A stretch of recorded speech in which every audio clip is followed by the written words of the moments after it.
I trusted them completely and helped build everything they took credit for. They thought I'd stay quiet forever, but I was paying attention and planning my revenge the entire time. I used to think betrayal was reserved for the dramatic corners of life, the kind of thing that happened in tabloids or courtroom dramas, but I learned it thrives best in well-lit rooms, where everyone speaks softly and smiles at the right time, where it wears a name badge and carries a clipboard and tells you that you are valued while quietly drafting plans that require your disappearance. If you had met me 5 years ago, you would have described me as careful, competent, and a little too earnest for my own good, the sort of person who arrived early, left late, and corrected mistakes even when no one would have noticed, because I believed that doing the right thing was a kind of invisible currency that life eventually honored.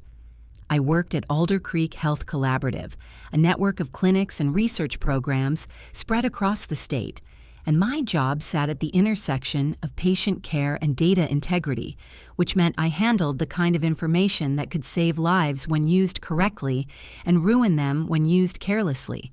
And for most of my career, I had treated that responsibility the way you treat a sleeping child in your arms, gently and with constant awareness that one wrong movement could wake disaster.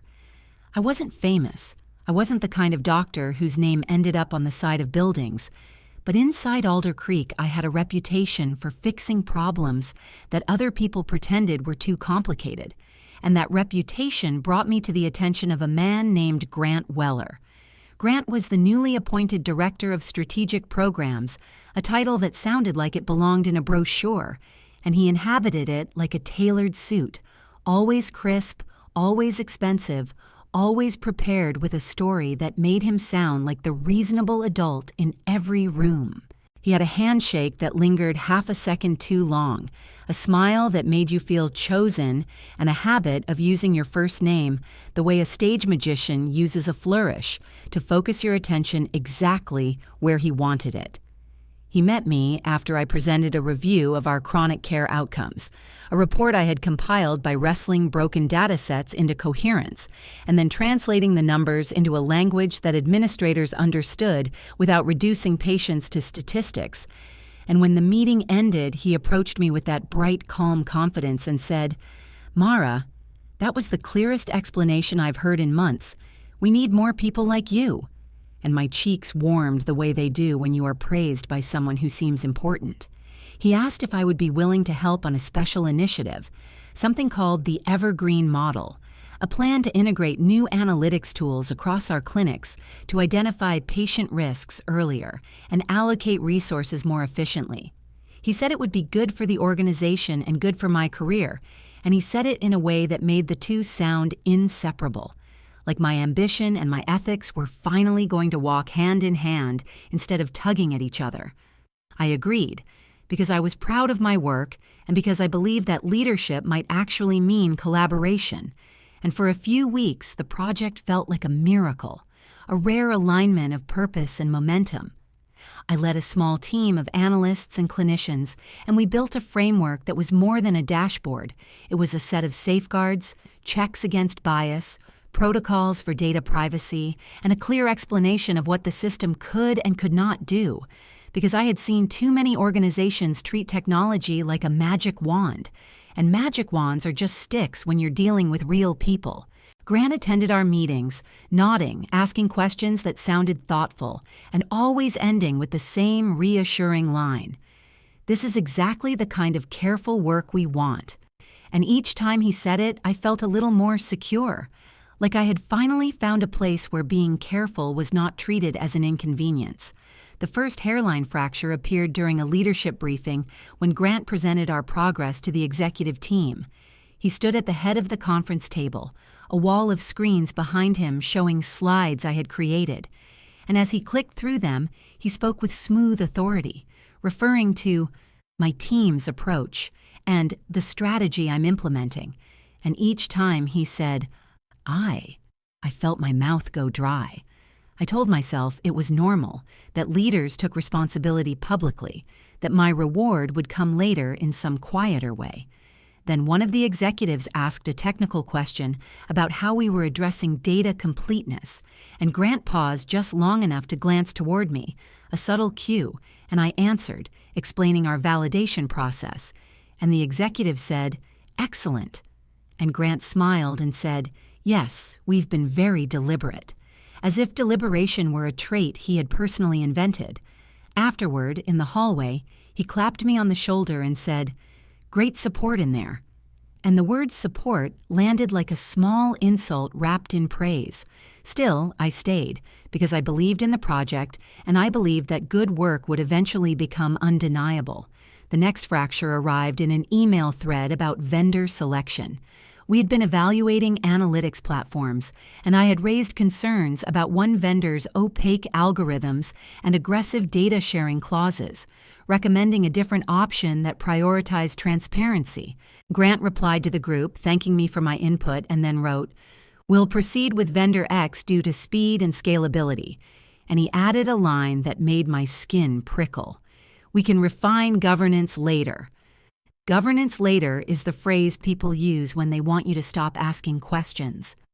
I requested a meeting, and Grant met me in his office, windows bright, awards neatly arranged behind him, and he listened with a sympathetic expression as I explained the risks. Then he leaned forward, lowered his voice as if sharing a secret, and said, "Mara, you're right about the ideal, but we're operating in the real world, and in the real world we need wins." I said patient privacy was not a luxury. He smiled and said, "Nobody is saying it is, but we can't let perfection slow us down." Perfection, in his mouth, meant caution, and caution, in his world, meant resistance. I left his office unsettled, but still hopeful I could shape the implementation from within, because I had not yet accepted that some people invite you into a project only to harvest your credibility. Then came the conference. Alder Creek planned to present the Evergreen Model at the State Health Innovation Summit, a polished event full of keynote speeches and networking cocktails, where organizations competed for funding and reputation. Grant told me I would be co-presenting, and I spent nights refining the talk, building a narrative that was honest and responsible, emphasizing safeguards and the importance of patient trust. The morning of the summit, I arrived early, laptop in hand, ready to rehearse. Grant met me backstage with a smile too bright and said, "Small change, Mara. The organizers want a single voice for the main presentation, so I'll deliver it and you'll join for the Q&A." My stomach tightened, but I nodded because the room was busy and I didn't want to look difficult, and because I still believed there would be another chance. He walked onto the stage under warm lights and the audience applauded as his name appeared on the screen. Then he began speaking, and within 2 minutes I realized he wasn't presenting our work. He was selling a simplified fantasy. He talked about predictive analytics as if it could see the future. He downplayed limitations. He described governance as built-in, and he used phrases from my notes without the nuance that made them safe. He showed a slide with a model flowchart I had designed, except the title now read Weller Framework. And I felt the betrayal in my body like a slow burn, because it wasn't just credit he was taking, it was my caution he was stripping away. In the Q&A, a public health director asked about algorithmic bias, and Grant smiled and said, "Our model is impartial. It simply reflects data." And I almost stood up because any clinician who has looked at data knows it reflects history, and history reflects inequity. I corrected him carefully, explaining our bias monitoring plan, and the director nodded, but Grant's eyes flicked toward me in a way that said, "You are making me look less heroic." After the session, people crowded around him, praising his vision, and he basked in it like sunlight, while I stood to the side holding my own laptop like a prop. That night, in the hotel room, I opened my notebook and wrote a single sentence. "He is using my integrity as decoration." It sounds dramatic, but that was the moment I stopped hoping and started planning. Planning, for me, has always been a form of safety, and now it became revenge. Not revenge born of rage, but revenge born of refusal to be erased or made complicit. The next morning, I requested access to the finalized vendor contract. Grant's assistant replied that it was confidential. I escalated to legal under the pretense of compliance review, which was technically part of my role. Legal hesitated, but I had allies in compliance who respected my track record, and within days I had a copy. Reading it felt like swallowing ice. Broad data use allowances, vague security guarantees, and a clause that allowed the vendor to de-identify and aggregate data for product improvement, which is often the polite way of saying they can use it however they want if they claim it's not tied to individuals. I drafted a risk memo, citing policy, regulatory guidance, and potential harm. I sent it to Grant and to the compliance committee, expecting a meeting.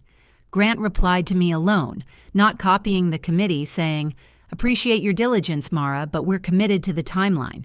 He then scheduled a brief call during which he spoke gently, like you speak to someone you want to placate, and he said, "I need you to be a team player on this." And when I asked what being a team player meant in practice, he paused and said, "It means not escalating concerns in ways that create noise." Noise. My concerns were not noise. They were alarms. And there it was, the core betrayal. He wanted my silence more than he wanted safety. I ended the call and sat at my desk, hands still, and I thought about every patient who had trusted our clinics with their stories. I thought about how data is just another kind of story, and how story can be exploited. And I made a decision that felt both terrifying and clean. I would not let him turn caution into a footnote, but I also knew that if I fought him head on, he would crush me with reputation, because he had the executive spotlight and I had the inconvenient truth. So I did what I was best at. I built a record. I started an archive with dated copies of my work, drafts of the governance framework, emails showing my recommendations, meeting notes, slide deck versions, and the original flowchart file with metadata. I created a decision log tracking each major choice and who approved it. I documented my risk memo and Grant's responses. I did not alter anything. I did not dramatize. I simply preserved. Then I watched for the moment when preservation could become leverage. That moment arrived when the vendor's system went live in a pilot clinic and immediately flagged a surge in high-risk patients, prompting administrators to reallocate staff and resources. It looked like success at first because dashboards lit up with red and yellow and executives love colors that imply action. But within a month, clinicians began complaining that the flags were inconsistent, that some patients were being labeled high risk due to incomplete data, while others with obvious needs were missed. A nurse called me privately, voice tight, and said the system had marked one elderly patient as low risk because of a missing lab value, and the clinic had delayed follow-up until the patient returned with complications that could have been prevented. No one died, and I am grateful for that, but harm doesn't need tragedy to be real. I convened a review meeting with clinicians, compiled examples, and presented findings to Grant, recommending we pause expansion and fix governance. He smiled and said, "Early bumps are expected," and he insisted we continue rolling out because momentum matters. Momentum matters. To him, optics mattered. To me, trust mattered. The next week, an investigative journalist published an article about AI in healthcare and included a line about Alder Creek's evergreen model, quoting Grant's summit claims about impartiality. It was flattering coverage, the kind executives frame, and Grant forwarded the article to the entire organization with a congratulatory note. The clinic staff read it and felt unseen because their concerns were not in the article. I watched resentment grow in quiet pockets, the way mold grows in walls, and I realized the project was becoming not just a technical risk, but a moral one. Then came the betrayal that made my revenge inevitable. Grant scheduled an all-hands meeting to celebrate expansion, and at the end he announced a new internal award for innovation leadership. And he said my name, and my heart jumped. And for a brief second, I thought perhaps he had decided to share credit after all. Then he said, "Mara will receive our Team Excellence Award for outstanding support and dedication." and the audience applauded, and on the screen behind him appeared a photo of me with the caption, "Supporting Cast." I felt the heat rise in my face, not because I needed a trophy, but because he had publicly placed me in a box. Useful, subordinate, safe to ignore. He had taken my work, erased my role, and then offered me a consolation label that made his theft look generous. People came up afterward to congratulate me, and their smiles were kind, which made it worse because kindness can be used to trap you. Grant shook my hand and said loudly, "Couldn't do it without you," and in his eyes I saw satisfaction, because he believed he had neutralized me with applause. That night, I sat in my kitchen staring at the award plaque, the words "Supporting Cast" etched neatly, and I realized it wasn't just an insult, it was evidence of intent. He wanted me visible only as support, not as an authority who could stop him. I placed the plaque face down on the table and opened my archive, and I began building a second document, a timeline for disclosure. Revenge, in my world, could not be reckless, because reckless disclosures harm patients too. My goal was not to burn Alder Creek down. My goal was to remove the people who were turning it into a stage for their ambition, and to correct the record so thoroughly that they could not climb back up using someone else's spine. I started with internal channels, because sometimes the system works if you speak its language. I requested a formal review by the Data Governance Board, a committee that existed mostly on paper, rarely convened, but required for major analytics changes. Grant tried to block it, claiming the board would slow progress, but policy mandated review if a clinician or data steward requested one with documented concerns. I submitted my clinician feedback summary, anonymized properly, and the board had to meet. The meeting was tense. Grant arrived with two executives who treated questions like inconveniences. I presented calmly, citing examples, showing how missing data and bias could produce harmful outputs, and emphasizing that our governance framework had been approved originally but stripped in implementation. Grant responded with polished reassurance, claiming everything was under control. Then one of the board members, an older compliance officer named Nadia, asked a simple question. Can you provide documentation of the governance controls currently active in the deployed system, aligned to the framework Dr. Ellison authored? The room went quiet. Grant blinked, because the framework existed, and it had my name on it in earlier drafts, and he had been calling it his. He said, "Our governance is integrated." And Nadia said, "We need documentation, not descriptions." I handed out my prepared packet. The original framework, the version changes, the current deployment notes, and the gaps. I did not accuse. I let the gaps speak. The board voted to mandate a temporary pause on expansion pending remediation. Grant smiled tightly and said, "We'll comply." But afterward he cornered me in the hallway and said quietly, "You're making enemies you don't understand." And his calm voice carried the first hint of menace I had heard from him. 2 days later, HR emailed me to schedule a meeting about communication concerns. I smiled when I read it, not because I enjoyed conflict, but because I recognized the pattern, retaliation framed as professionalism.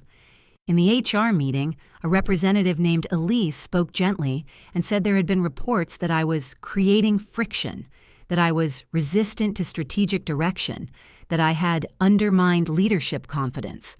I asked for specifics. She offered none. I asked who had reported it. She said she couldn't disclose.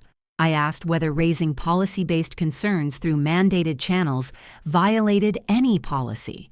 She said no. I asked whether the governance board pause decision was valid. She said yes.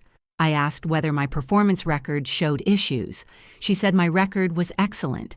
I then asked, very calmly, why we were having this meeting at all. Elise hesitated, then said, "We want to support a healthy culture." And I realized the meeting was not about culture. It was about control. I thanked her, documented the conversation in an email summary, and sent it back to her for confirmation, which is a polite way of saying I will not let this be rewritten later. Grant's retaliation shifted after that, moving from HR pressure to exclusion. He removed me from certain email lists, reassigned my analyst, and scheduled key meetings without me. In the past, that kind of exclusion would have frightened me because it threatened my influence. But now it clarified my path. If he wanted to isolate me, I would widen my network beyond his reach. I contacted clinic directors directly, offering to help implement governance fixes. I met with frontline staff, listening, collecting anonymized examples of system harm. I worked with IT to implement validation checks and bias monitoring. I built allies quietly, not by gossiping about Grant, but by being useful and honest. The pause period turned into a demonstration of my value. We improved the model's inputs, corrected missing data issues, built clinician override protocols, and created a transparent audit trail. When we relaunched in the pilot clinic, flag accuracy improved significantly, and clinicians reported better trust. The governance board praised the remediation effort, and Nadia sent an email to the executive team highlighting the importance of Dr. Ellison's framework. Grant replied to the group with a short, "Thanks, team," refusing to name me. I didn't care anymore. I was no longer chasing recognition. I was building the platform for consequences. Those consequences arrived from an unexpected direction: funding. Alder Creek relied on grants and partnerships, and one of our largest prospective partners, a statewide insurer, requested a due diligence packet on the evergreen model, including governance documentation and authorship attribution. This was routine for them, and it was the kind of routine Grant feared. He assigned the packet to his office, but his office requested help from my team because they needed the details. I provided a complete packet, including the original framework with authorship metadata, the change history, the remediation steps, and a clear description of how governance was now being enforced. I did not editorialize. I did not attach accusations. I simply ensured the insurer received accurate information. The insurer responded with a follow-up call. On the call, their chief analytics officer, a sharp woman named Priya, asked, "Who designed the governance framework?" And Grant said smoothly, "My group developed it." And I said evenly, "I authored the framework and led the remediation implementation." And then I paused, letting silence carry the weight. Priya asked Grant to clarify, and he smiled and said, "Yes, Mara has been instrumental." And Priya said, "I want to speak with Dr. Ellison directly about governance requirements." And in that moment, I felt the balance shift, because Grant's power depended on controlling the narrative, and narratives collapse when the right people ask precise questions. After the call, Grant emailed me privately, saying I had embarrassed him. I replied politely that I had answered a direct question accurately. He called me, voice tight, and said, "Do you want to keep your job?" And the bluntness startled me, but it also freed me because a threat is a confession. I said calmly, "I want Alder Creek to be safe and compliant." And he said, "Then stop trying to make yourself the hero." And I realized that in his mind, truth-telling was heroism because he assumed everyone else was lying. I ended the call and wrote a detailed summary email to myself and to my personal archive, including date and time, because if he wanted to threaten me, he would do it in ways that could be denied later, and I would not allow denial.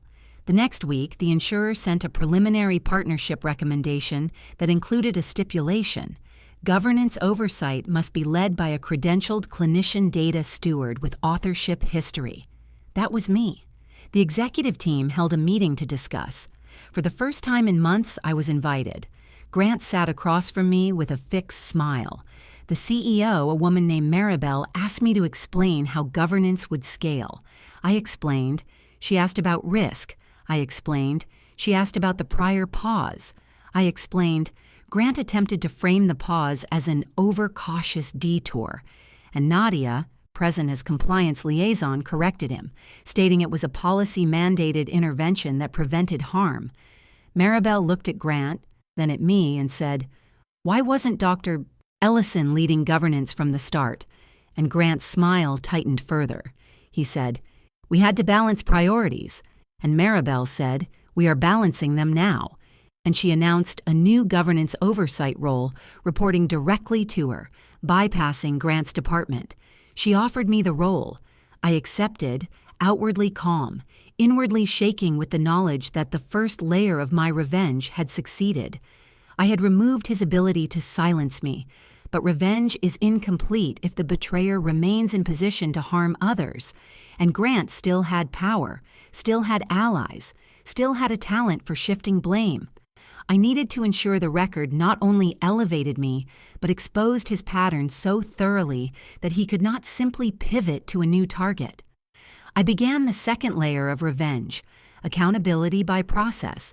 As part of my new role, I initiated a formal audit of the Evergreen model's development and deployment, focusing on governance changes, decision approvals, and communications. Audits in healthcare are not theater. They are slow, methodical, and devastating when you have been relying on story instead of documentation. My archive became the backbone of the audit. I provided version histories, meeting notes, and the decision log. I also requested access to Grant's project communications, which policy allowed for audit purposes. Grant objected, Maribel overruled. During the audit interviews, people spoke carefully, but patterns emerged. Clinicians described being dismissed. Analysts described being told to stop being negative. Project managers described pressure to meet timelines regardless of readiness. The audit team, led by an external consultant to avoid internal bias, compiled findings.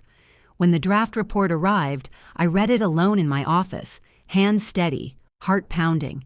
It documented governance stripping, misrepresentation of system capabilities, retaliation against policy-based concerns, and misattribution of authorship in external presentations. It didn't use dramatic language, which made it more lethal. The report recommended corrective actions, including leadership training, process changes, and review of Grant's conduct. Grant responded with outrage, claiming the audit was political, that I was targeting him. Maribel asked him to provide counter-documentation. He had little beyond emails that said, "Let's keep moving." Moving in the report became a synonym for bypassing safeguards. The board of directors convened a closed session. Weeks passed. The waiting was the hardest part, not because I doubted the truth, but because I knew how organizations sometimes protect charming leaders at the expense of quieter truth-tellers. During those weeks, Grant tried a final betrayal. He approached my closest colleague, Rowan, offering them a promotion if they would testify that I had been difficult and inflexible. Rowan, bless them, told me immediately, voice shaking with anger. We documented the approach and sent it to the audit consultant, who added it as an addendum. When the board decision arrived, it was not dramatic. It was an email announcing that Grant Weller was departing Alder Creek to pursue other opportunities, effective immediately, and that the Evergreen initiative would continue under revised governance leadership. People in the organization whispered, some relieved, some confused, some protective of the story they had enjoyed. Grant sent me one last message from his personal email. "You think you won, but you just showed everyone who you are." I stared at it, then deleted it, because I had shown who I was, someone who refused to be used as decoration for someone else's ambition. That might have been enough, but betrayal leaves residues, and I wanted mine cleansed, not through rage, but through correction. I requested that Alder Creek update external materials to reflect accurate authorship and governance leadership. Maribel agreed. The summit video transcript was updated, the slides were revised, and a new presentation was scheduled with me as lead speaker, this time emphasizing safeguards honestly. The insurer partnership proceeded, and the governance role became permanent. Staff morale improved. Clinicians reported renewed trust. My revenge, then, could have ended as a professional victory. Tidy and complete, but life rarely offers tidy endings, and my story had one more betrayal waiting, one that had been hidden inside the first. Lila Dane. Lila was Alder Creek's communications director, a woman whose job was to craft narratives and protect brand image, and she had been Grant's strongest ally, not because she cared about his vision, but because his vision gave her a story to sell. During the audit process, I discovered that Lila had quietly edited internal documents to remove my name from early drafts, citing style consistency, and that she had instructed the summit organizers to list Grant as sole presenter despite the original submission listing me as co-presenter. It was a subtle form of theft, the kind that happens with track changes and polite emails. When confronted, she claimed it was administrative. The audit report noted her involvement, but the board had focused on Grant as the primary issue. Lila remained, and Lila, unlike Grant, did not threaten directly. She punished with whispers. After Grant's departure, I began noticing social shifts. Invitations I once received stopped arriving. Rumors circulated that I was hard to work with. People in communications avoided me. Lila was not bold enough to attack me openly now that I reported to the CEO, but she could poison perception, and perception in organizations can be as damaging as policy. I decided that if my revenge was to be complete, it needed to address the quieter betrayer too, the one who would continue polishing stories to hide exploitation. I did not confront her in the hallway. I studied her methods the way I studied data patterns. I began requesting written confirmations for every external communication about Evergreen, ensuring authorship and governance details were correct. Lila responded with polite irritation, but she complied. Then, 3 months later, Alder Creek prepared a new grant proposal for statewide innovation funding, and communications led the narrative. The proposal draft circulated, and I read it carefully. The governance section described executive leadership spearheaded by strategic programs, and it named no clinician data steward. It was Grant's story rewritten without Grant. Lila was trying to keep the myth while changing the actor. I marked the draft with comments, requesting accurate description and naming my role. Lila replied, "We avoid individual names in proposals to maintain organizational focus." I replied, "The funder requires named oversight for governance accountability." Lila said she would handle it. When the final submission went out, I requested a copy. My name was still missing, replaced by a generic program office. My stomach turned because she had ignored funder requirements and erased governance accountability again. This time, instead of escalating internally first, I escalated strategically. I contacted Priya at the insurer, explaining that the grant narrative conflicted with governance, reality, and funder requirements, and asking if her team had seen similar issues. Priya replied that their compliance team would flag discrepancies in partnership materials, and that accuracy was essential for trust. She also suggested delicately that funders in this space often performed cross-checks. Cross-checks were my opening. I assembled a packet comparing the grant submission narrative with the actual governance structure and the insurer stipulations, and I sent it to Maribel with a calm note. "We have a discrepancy that risks funding and credibility. I recommend immediate correction and review of communications governance." Maribel called me within an hour. Her voice was controlled, but I heard the edge of disappointment. She asked if I was certain. I forwarded the submission copy. She asked why it had been filed without my review. I said communications had bypassed the established governance review checkpoint. Maribel thanked me and ended the call. The next day, she announced a new policy. All external submissions related to analytics required sign-off from the governance office. Lila was now required to route documents through me. Lila smiled at me in meetings, but her eyes were cold. She began framing me as a bottleneck, complaining about delays, hinting that I was over-controlling. I responded with metrics, turnaround times, review checklists, compliance requirements. I kept everything documented. Lila, in her world, fought with vibes. I fought with receipts. Then came the moment when she overreached, because people who manipulate narratives eventually believe they can bend any rule. Alder Creek was invited to present at a national webinar hosted by a professional association, and Lila saw it as a chance to rebuild the heroic story with herself, as the quiet architect. She drafted a speaker lineup that listed Maribel and a new strategic programs director as presenters, again excluding me. The association requested a clinician data steward for technical questions. Lila replied that our executives could handle it. The association pushed back, citing their standards. Lila, irritated, attempted to provide a false credential summary for the strategic programs director, implying clinical oversight experience that did not exist. She sent it from her email with a signature that made it appear official. The association, diligent, reached out to confirm. The director, confused, forwarded the inquiry to me asking what it meant. I read the email chain, and something in me went very still again. The same stillness I had felt when Grant blamed my team. Because this wasn't just narrative manipulation, it was misrepresentation of credentials. And that is not a small matter in healthcare. I did not panic.